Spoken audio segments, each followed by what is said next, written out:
Tell me, Kevin, how much do you make a year? My annual income is $10,000. Only $10,000. It's unbelievable to earn only $10,000 these days. Guess it can't be helped since you're a middle school dropout. I couldn't stand a contemptuous attitude of this jerk at the reunion. However, just then, a man appeared, leading to a surprising conclusion. My name is Kevin, and I don't have a mother. When I was in the 3rd grade, she divorced my father and left home. I haven't seen her since. After my mother left, it has always been just my father and me. My father used to run a small printing shop. It seemed to be doing well when my mother first joined our family, but with the advent of digitalization, the demand for printing decreased drastically, and the business quickly declined. My mother suggested selling the print shop and starting over, but my father refused to agree. That led to their divorce. I still remember the last words my mother said to me before she left. "Hey Kevin, why don't you come and live with me?" "No, I want to stay with Dad." It wasn't that my mother abandoned me. I chose to abandon her. Because I loved my father so much. He was a sincere and earnest man. I think he wasn't cut out for running a printing business due to his clumsy way of life. But I loved how he worked silently, without a single complaint. He would meticulously complete even the smallest orders, with little profit. There were people who defaulted on their printing payments, but even then, he would say, they must be really strapped for cash. It's fine as long as they pay when they can afford it, without getting angry. I think my mother grew tired of such a good-natured father. One day, I asked my dad a question. "Dad, isn't it bad when people don't pay for their printing? Why don't you report them to the police?" "Listen, Kevin, there's no one who is inherently bad. Everyone has their circumstances, and they feel sorry in their hearts. Really, if you start doubting people, it's the end. Isn't life all about valuing the connections with others? Don't forget that." The print shop's business became increasingly difficult, to the point where we couldn't afford employees, and in the end, it was just my father trying to keep it afloat. Sometimes when we got a big order, I, still a grade schooler, would help out all night. Going to school after an all-nighter, my classmates would laugh at me. I hadn't realized there was ink on my face. When I tried to wipe it off in a hurry, it smeared all over, and they laughed even harder. However, there was one girl who wiped the ink off with her wet handkerchief. "Thanks, but now your handkerchief is dirty." "It's fine. It's impressive that you were helping out with work all night. I'll wash this handkerchief and return it to you." The next day, I took the washed handkerchief to school, but that girl had moved away. I still cherish that handkerchief. When things get tough, I look at it and muster my strength. In middle school, the harassment from my classmates intensified. Since my father's print shop was on the brink of bankruptcy, I couldn't afford proper clothes or school supplies. My school uniform and textbooks were all hand-me-downs from my cousin, and they were in tatters. Harry was the one who led the harassment against me. Ever since elementary school, he has been a coward who looked down on me and mocked me. Kevin's French dictionary is all tattered. I need to blow my nose. I'll take a page. He suddenly tore a page from my dictionary and blew his nose with it. Then, finding it amusing, the other classmates started tearing pages too, and in the end my dictionary was thrown in the trash can. It was an important dictionary to me since I loved French, so I got angry and lashed out at Harry. Harry, being cowardly and weak in fights, quickly sought help from his friends. They ganged up on me and pinned me to the floor. While grinning, Harry placed his foot on my stomach and spat in my face, saying, "Don't you ever defy me again, you poor loser." Seeing me return home in tears, my father said nothing. He just told me, "Kevin, in any kind of world, there's always at least one a lie. Don't forget that. There's no one on my side. No way there is. There's one, yourself. No matter how tough it gets, you're always your own ally. Even if the whole world is against me, I have one ally myself. As long as I don't forget that, I can keep going. That night, I picked up a French dictionary discarded in a corner of the printing shop. It was a dictionary discarded due to a printing error. From the next day, I started studying French with that dictionary. My French grades improved quickly, and during classes, the teacher praised my pronunciation. Then, Harry mocked me. It's pointless for a poor guy who's going to drop out of middle school to speak French, planning to go work in France or something, as if any company would hire someone like you. You'll just end up working at your dad's failing print shop. The harassment from my classmates continued until I graduated from middle school. And after graduation, I ended up working at my father's factory, just as they said. It wasn't that no one would hire me. I wanted to work with my father. Kevin, don't work at my factory, at least finish high school. My dad advised me, encouraging me to continue my education, but I wanted to revive the print shop. I needed to start working on site as soon as possible for that. So I worked hard at the nearly failing print shop. I managed the printing jobs differently from how my father had done. Then, one day, years later, I received a notice about an elementary school reunion. I had no intention of attending, but there was one person I wanted to meet. She was the girl who wiped my face with her handkerchief that day in elementary school when I came to school with ink on my face after helping my dad all night. She had transferred away, but I washed her handkerchief carefully and have cherished it ever since. I want to return the handkerchief to her and thank her for that time. For that reason alone, I attended the reunion. But the girl I was looking for wasn't there. Not wanting to talk to the classmates who had made fun of me, I was about to leave when Harry, the bully, blocked my path. Hey, if it isn't Kevin, showing your face at the reunion, as dumb as ever.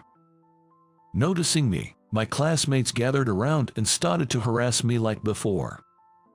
Good for you, getting a job right after middle school. You even got to wear a proper suit. This looks like a second-hand suit, doesn't it? Smells a bit too. As I tried to leave, ignoring them, Harry grabbed my shoulder to stop me. Don't get so worked up. Hey, I work in the PR department of a major electronics manufacturer. Should I place an order with your print shop? I stayed silent, knowing it was just to tease me. Then he said, if you want work, just ask. We're classmates, after all. Go on and beg. I'll give you a job. The classmates, finding it amusing, clapped their hands and chanted loudly, beg, beg, beg. The reunion seemed like nothing more than a gathering to harass me. But the Kevin of elementary school and the Kevin of today are different. I stood tall and replied to Harry. Thanks, but I don't do printing work anymore. Sorry. Did your print shop already go under? At Harry's words, the classmates burst into laughter. And that's when it happened. Hey everyone, we're meeting after 10 years, so let's stop this mean harassment. I turned around and was surprised. There she was, the girl who had been kind to me back then. Her name was Sophia. She was popular in our elementary school, but now as an adult, she had become even more attractive. Harry, reprimanded by Sophia, quickly changed his attitude, trying to impress her. It's not harassment. We're all just sharing our salaries since we all work at good companies. He explained, sounding triumphant. I work for a major electronics manufacturer, so my annual income is $100,000. What's yours, Kevin? Not wanting to answer his silly question, I stayed silent until he insisted. Come on, Kevin. How much do you make a year? Reluctantly, I answered. My income is $10,000. Harry cut me off, dramatically feigning shock.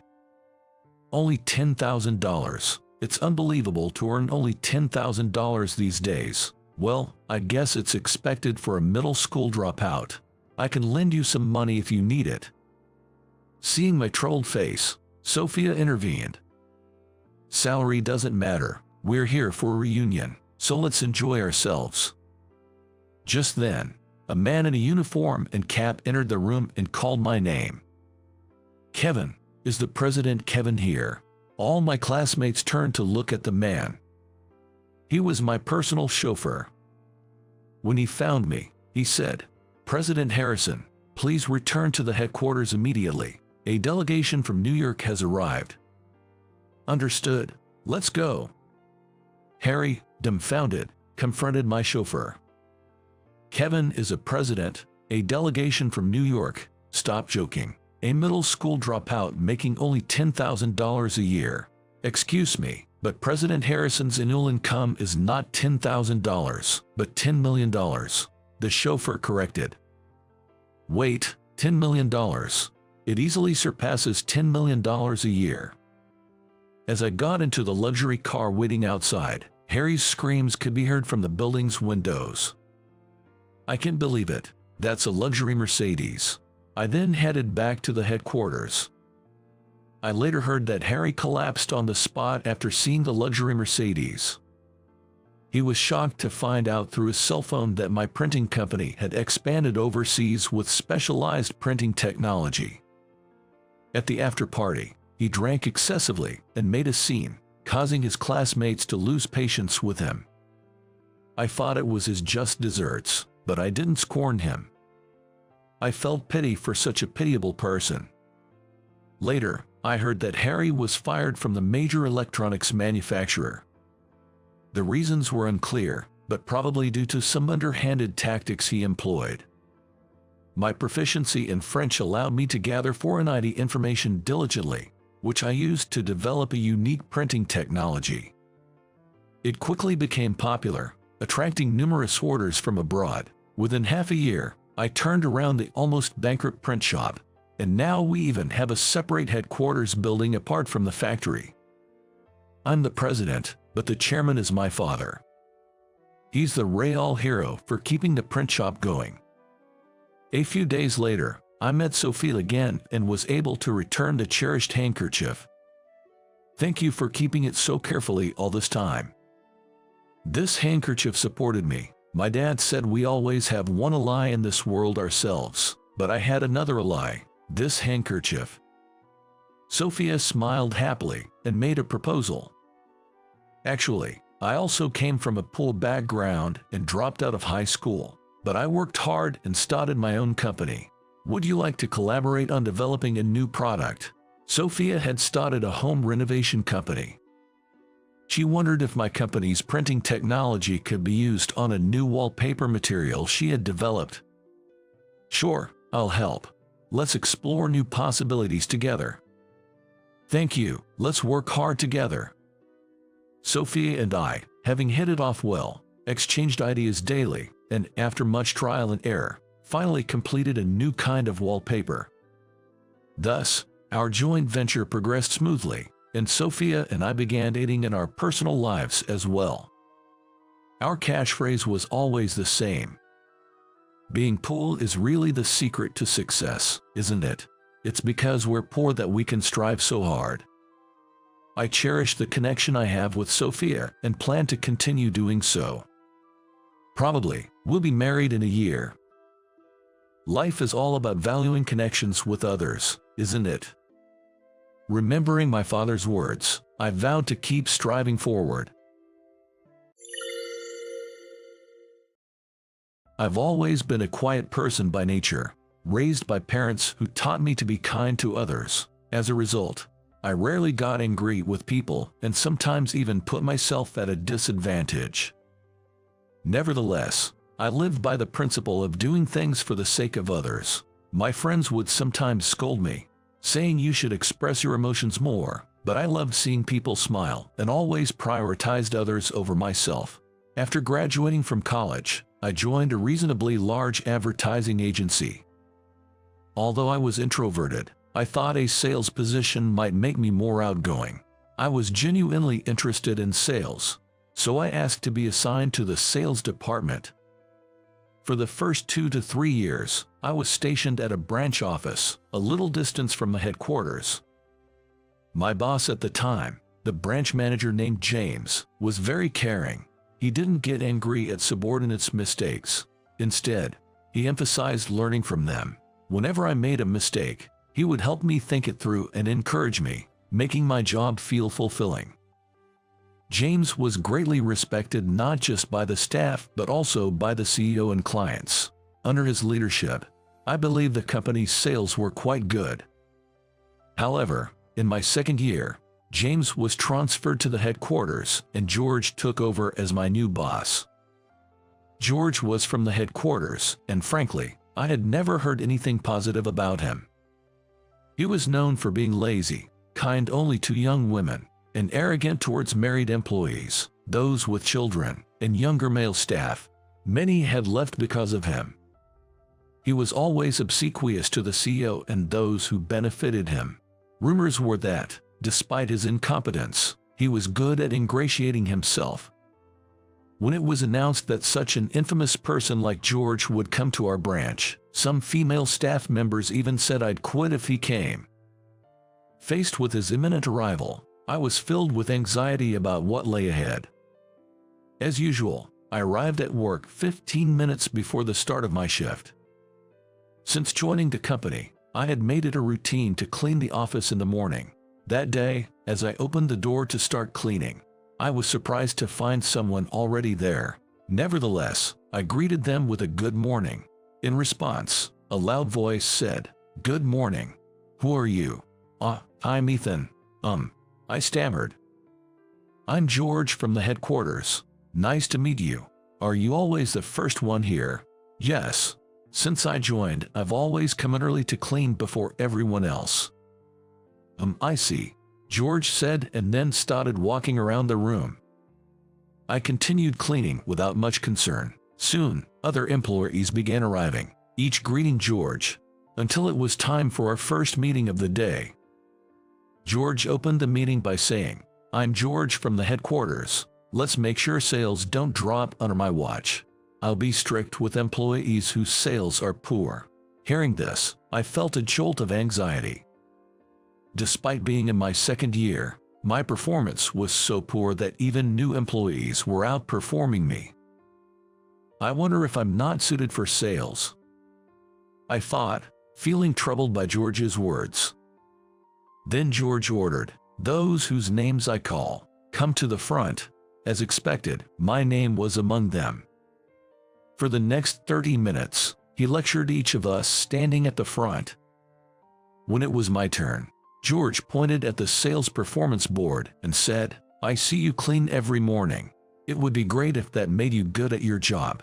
Before cleaning, why don't you think about how to improve your sales?" He said in a mocking tone. All I could muster was a quiet yes in response. As I thought about whether I could handle such a situation, I tried to shift my focus and went to write down my day's fieldwork schedule. George then commented loudly enough for everyone to hear, "Oh, your sales aren't great, but you're diligent about your fieldwork. Impressive." Feeling embarrassed, I answered in a small voice, "I'm heading out," and left the room. Passing by the break room, I overheard colleagues, Sophia and Lily, talking while preparing tea. I heard George always find someone to bully. I bet he's already picked someone from the group he called out earlier. Yeah, like Ethan maybe. He's quite shy. Hearing this, I was rooted to the spot, unable to move. What if it's really me?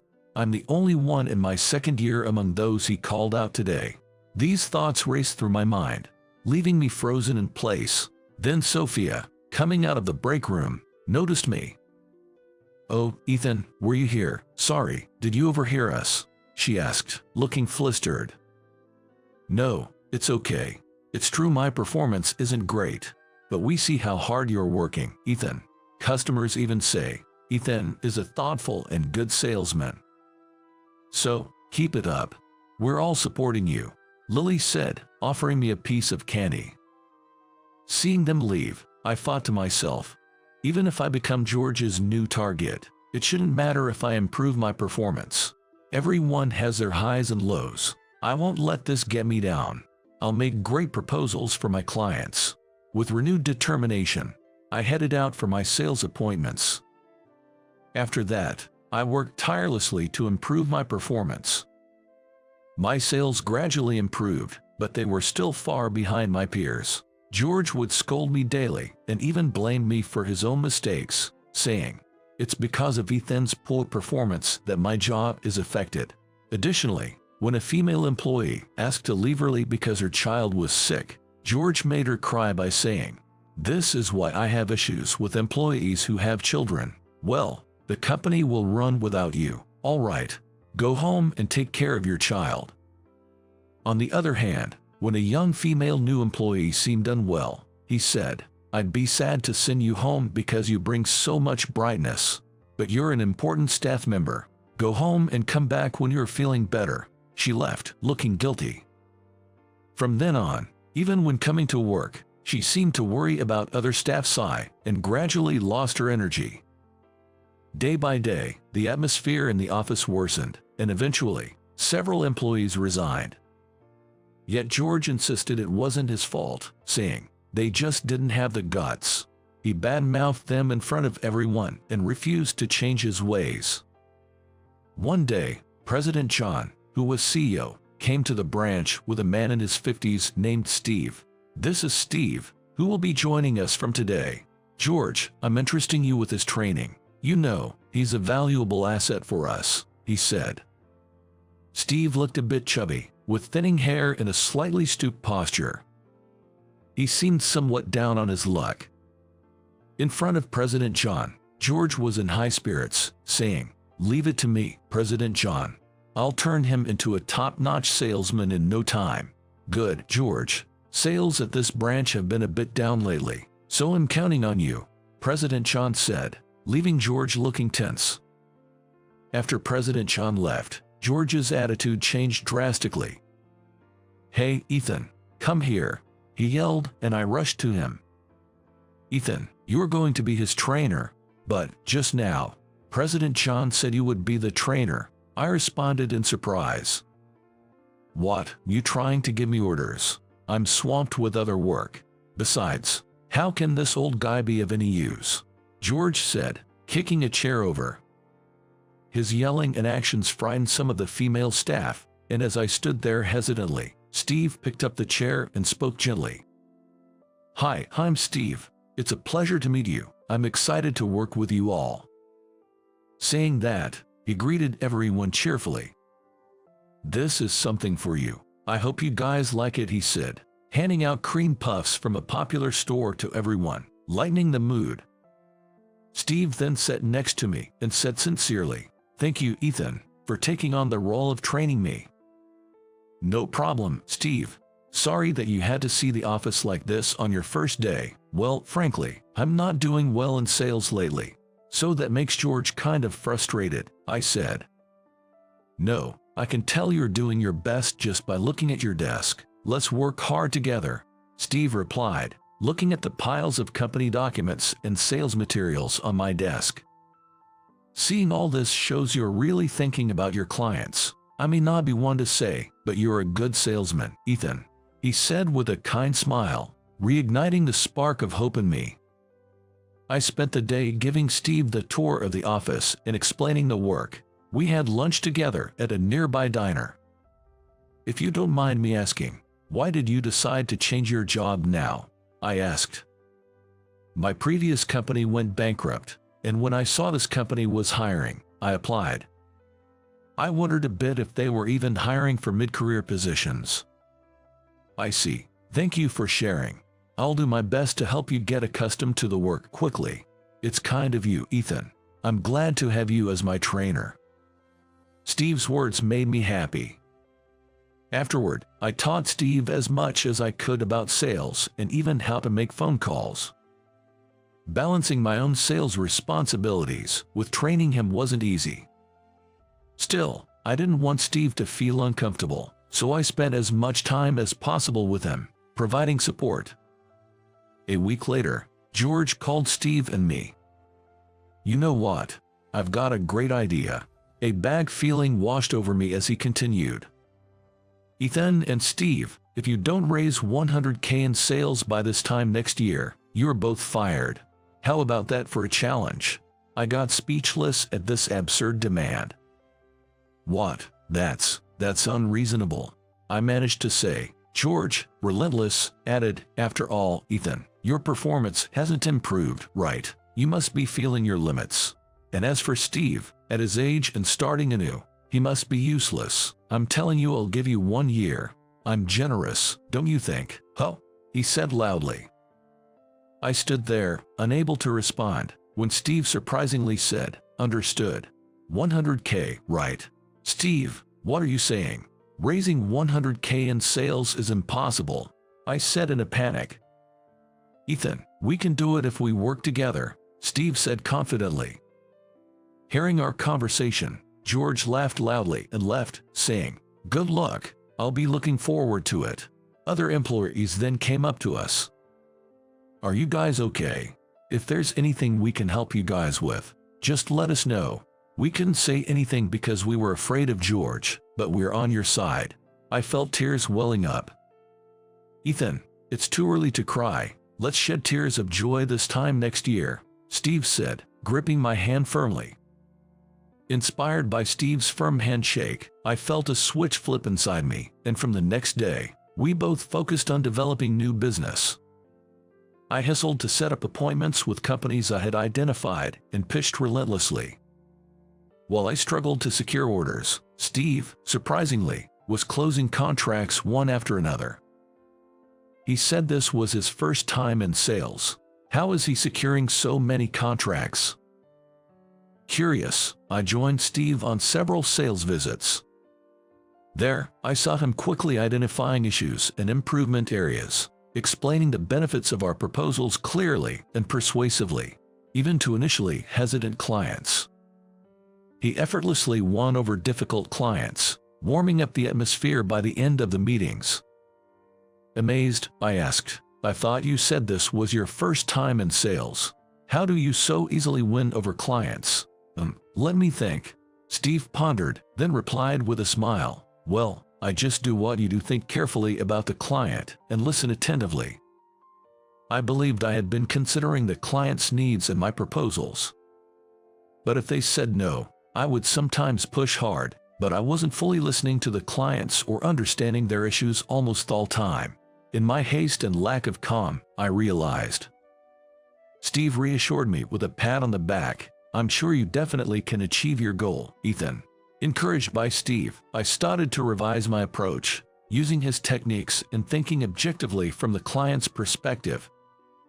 Miraculously, like a changed person, I began securing contracts rapidly, and my performance improved significantly. Steve and I became top performers within 6 months. A year after the challenge, Steve and I each achieved over 100K in sales. President John commended us in person. Meanwhile, George, who hadn't improved his performance or attitude, was scolded by President John. I've heard the rumors, but it seems you were the most incompetent. And you, George, I tasked you with training Steve, but you left it all to Ethan. What were you doing? He added. You even said they'd be fired if they didn't meet the target to raise 100K in sales. With what authority could you say that? You're the one who's fired. Indeed, George was fired. Later, Steve revealed his true story. Steve originally worked in sales for 30 years before taking early retirement at 50.